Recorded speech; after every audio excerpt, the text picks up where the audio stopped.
গত 15 বছরে দেশ জুড়ে গুমের অভিযোগে শেখ হাসিনা সহ 11 জনের বিরুদ্ধে গ্রেফতারি পরোয়ানা। 12 ফেব্রুয়ারির মধ্যে হাজির কিংবা অগ্রগতি জানানোর নির্দেশ।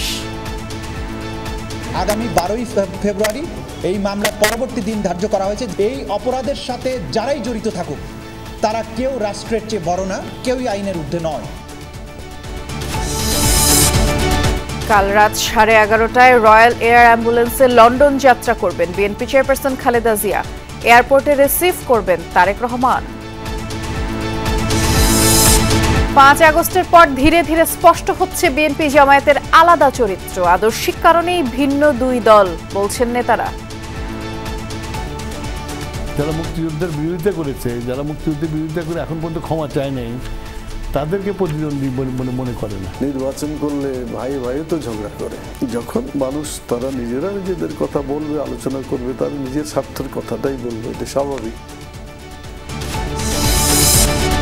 31 জানুয়ারির মধ্যে ভিসা নিতে হবে সকল অবৈধ বিদেশিকে, জানালেন স্বরাষ্ট্র উপদেষ্টা। এখনই তুলে দেয়া হচ্ছে না পাসপোর্টের পুলিশ ভেরিফিকেশন।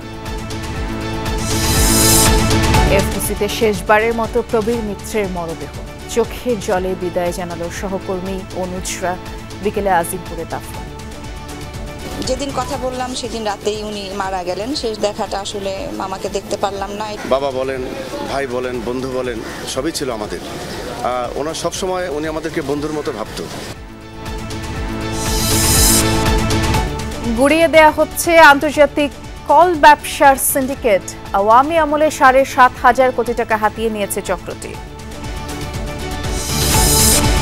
বিপিএলে কিছুক্ষণ পর ঘরের মাঠে রংপুরের বিরুদ্ধে লড়বে সিলেট স্ট্রাইকার্স। এই যাত্রার টিকিট নিয়ে অভিযোগ নেই দর্শকদের। খুবই সুন্দর মতে আমরা টিকিটটা কিনতে পারছি। রংপুরের মাধ্যমে বিজয় শুরু হবে ইনশাআল্লাহ সিলেটের।